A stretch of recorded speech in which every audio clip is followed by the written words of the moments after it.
आदाब, KP news 24/7 में आपका स्वागत है। मैं हूं मुस्तफा आदिल। आइए सबसे पहले देखते हैं मुख्य समाचार। आज रविवार 31 दिसंबर को मंगलगी में जलसा अजमत औलिया किया जा रहा है आयोजित।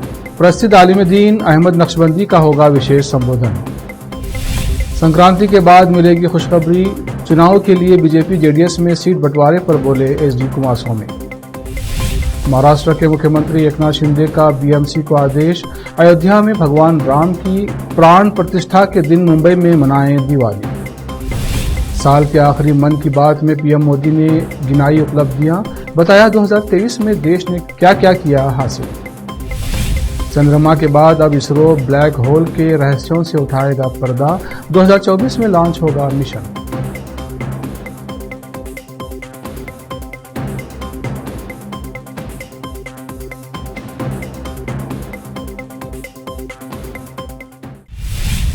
अब समाचार विस्तार से। चिड़गुप्पा तालुके के मंगलगी ग्राम में स्थित दरगाह हजरत शेख हमीदुल्लाह शाह कादरी चिश्ती का 2 दिवसीय वार्षिक उर्स जारी है। शनिवार 30 दिसंबर को संदल मुबारक निकाला गया और आज रविवार को जश्न चिरागा है। इस चिरागा के अवसर पर आज रविवार 31 दिसंबर 2023 को मगरिब की नमाज के बाद एक भव्य जलसा अजमत औलिया आयोजित किया जा रहा है। इस जलसे में हैदराबाद के प्रसिद्ध आलिम दीन हजरत अल्लामा मौलाना मोहम्मद अहमद नक्शबंदी मुख्य अतिथि होंगे और उनका अजमत औलिया पर विशेष संबोधन होगा। इनके अलावा हैदराबाद और दूसरे इलाकों से उलमा इकराम उपस्थित रहेंगे और संबोधित करेंगे। इस जलसे में मुरीदीन उपस्थित रहेंगे।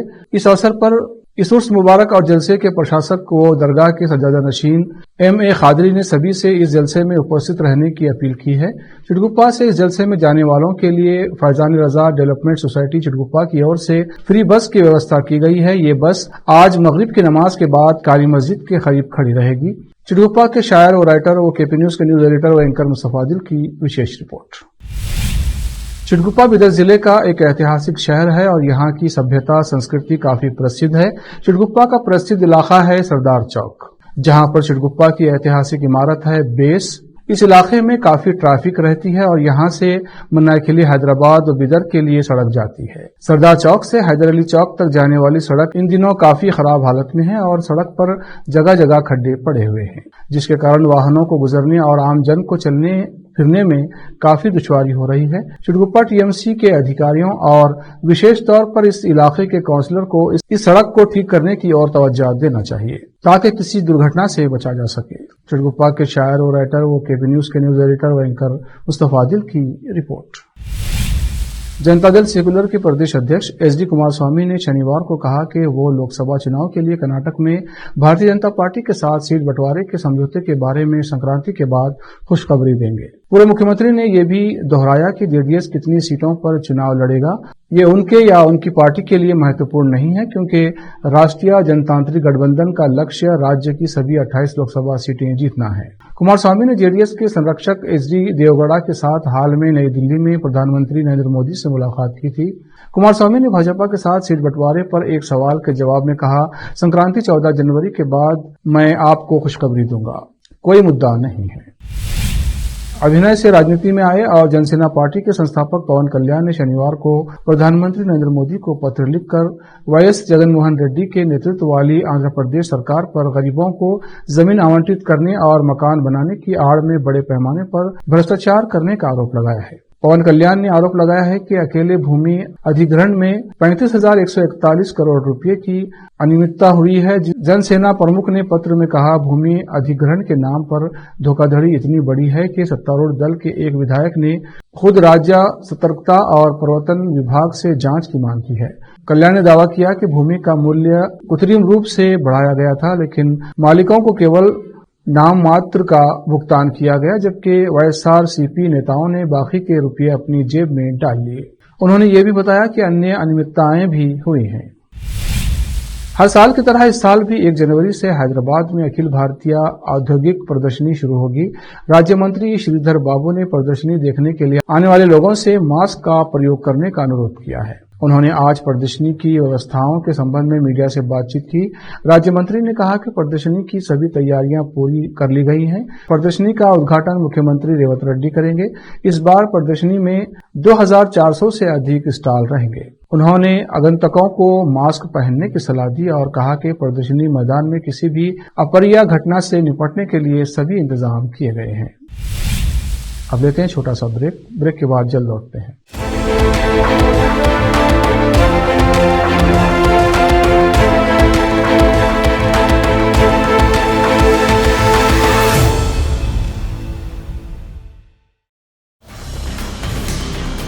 हिंदुस्तान के हर कोने में हम हैं मौजूद। 24 घंटे हालात पर गहरी नजर, खबरों से जुड़े चुपते सवालात और आपको दिखाता है धार्मिक, सामाजिक, राजनीतिक, लोकल और इंटरनेशनल न्यूज की सबसे बेहतर कवरेज जो आपको रखती है हर पल बाखबर। देश और दुनिया भर की खबर के लिए देखते रहें KP news 24/7। Noor education trust Bidar की ओर से चलाए जाने वाला Noor MEd and BEd college Bidar, recognised by NCTE Delhi and affiliated to Bidar University, Bidar. Admission are open for the academic year 2023-24. विशेषज्ञ और सक्षम शिक्षकों द्वारा शिक्षा प्राप्त करने के लिए नूर एमएड एंड बीएड कॉलेज में दाखिला लें और शांत वातावरण में शिक्षा प्राप्त करें। बीदर शहर में बेहतर शिक्षा का एकमात्र केंद्र Noor MEd and BEd college, Shahpur gate, Bidar. Phone numbers 9945283920, 8482221297। Hindustan के हर कोने में हम हैं मौजूद। 24 घंटे हालात पर गहरी नजर, खबरों से जुड़े चुपते सवालात और आपको दिखाता है धार्मिक, सामाजिक, राजनीतिक, लोकल और इंटरनेशनल न्यूज की सबसे बेहतर कवरेज जो आपको रखती है हर पल बाखबर। देश और दुनिया भर की खबर के लिए देखते रहें केपी न्यूज 24/7।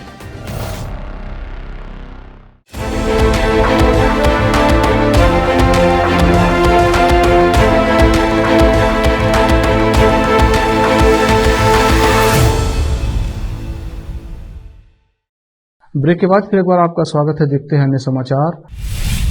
22 जनवरी 2024 को अयोध्या में रामलला के प्राण प्रतिष्ठा समारोह के लिए तैयारियों को अंतिम रूप दिया जा रहा है। इसी बीच महाराष्ट्र के मुख्यमंत्री एकनाथ शिंदे ने ऐलान किया है कि भगवान राम की प्राण प्रतिष्ठा के दिन पूरे मुंबई में दिवाली मनाई जाएगी। सीएम ने रविवार को मुंबई नगर निगम आयुक्त यानी बीएमसी से मंदिरों और इमारतों पर सजावटी लाइटें लगाने और 22 जनवरी को दिवाली मनाने को कहा है।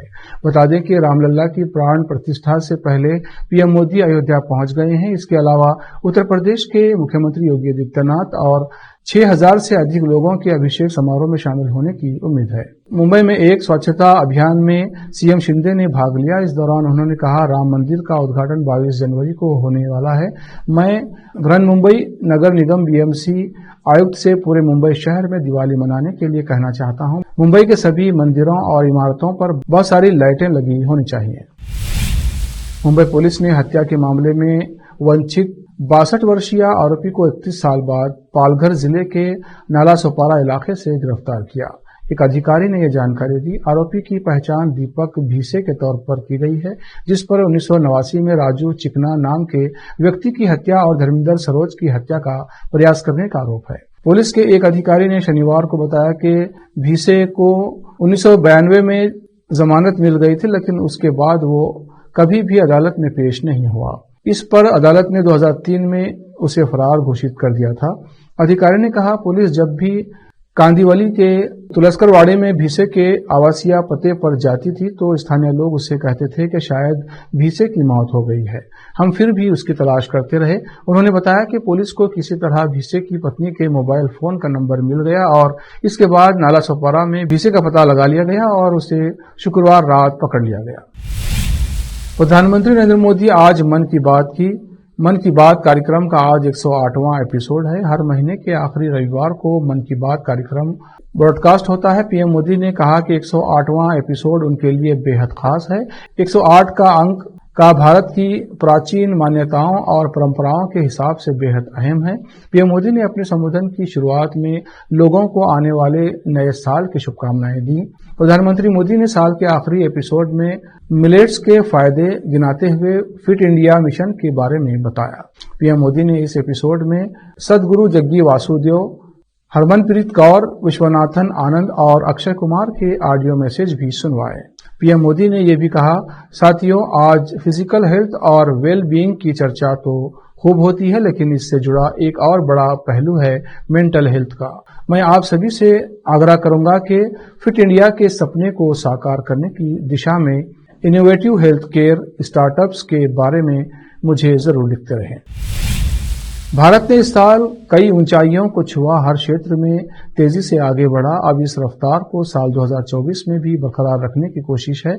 इस साल चंद्रमा पर विजय प्राप्त करने के बाद भारत 2024 की शुरुआत ब्रह्मांड और इसके सबसे स्थायी रहस्यों में से एक ब्लैक होल्स के बारे में और अधिक समझने के लिए महत्वाकांक्षी अभियान शुरू करने जा रहा है। 1 जनवरी की सुबह भारत एक एडवांस्ड एस्ट्रोनॉमी ऑब्जर्वेटरी, उन्नत खगोल विज्ञान वेधशाला लॉन्च करने वाला दुनिया का दूसरा देश बनने जा रहा है, जो विशेष रूप से ब्लैक होल और न्यूट्रॉन स्टार्स के अध्ययन के लिए तैयार है। जम्मू कश्मीर में आतंकवाद पर भारत सरकार ने स्ट्राइक की है। तहरीक-ए-हुर्रियत जम्मू कश्मीर को केंद्र सरकार ने यूएपीए के तहत गैरकानूनी संगठन घोषित कर दिया है। इसकी जानकारी खुद गृह मंत्री अमित शाह ने दी है। उन्होंने कहा कि ये संगठन जम्मू कश्मीर को भारत से अलग करने की साजिश में शामिल है। साथ में ये संगठन भारत के खिलाफ दुष्प्रचार और आतंकी गतिविधि में लगा है। गृह मंत्री ने आगे कहा कि आतंकवाद के खिलाफ जीरो टॉलरेंस की नीति के तहत भारत विरोधी गतिविधि में शामिल किसी भी व्यक्ति या संगठन के मंसूबों को तुरंत नाकाम कर दिया जाएगा। उत्तराखंड के मुख्यमंत्री पुष्कर सिंह धामी ने शनिवार को कहा कि उनके राज्य में समान नागरिक संहिता यूसीसी जल्द लागू की जाएगी। धामी ने यहां साध्वी ऋतंभरा के संन्यास के 60 वर्ष पूरे होने के उपलक्ष्य में वत्सल्य ग्राम वृंदावन में आयोजित पष्ठी मूर्ति महोत्सव में कहा कि विधेयक मंजूरी के लिए जल्दी ही विधानसभा में पेश किया जाएगा। यूसीसी सभी धर्मों के लोगों के लिए व्यक्तिगत कानूनों की एक आम संहिता है।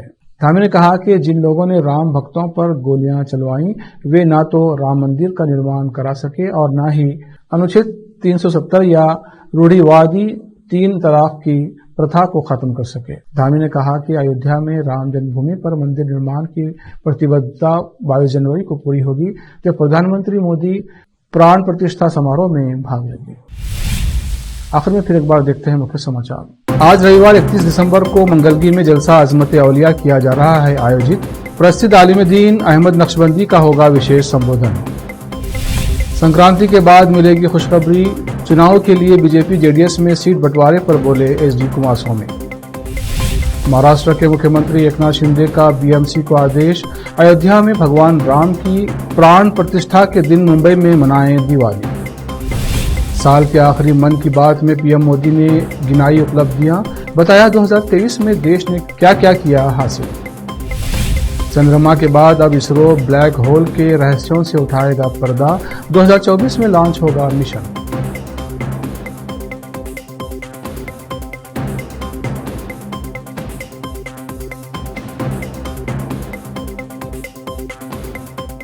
केपी न्यूज में इतना ही। देश प्रदेश के समाचारों के लिए देखते रहिए केपी न्यूज 24/7। धन्यवाद।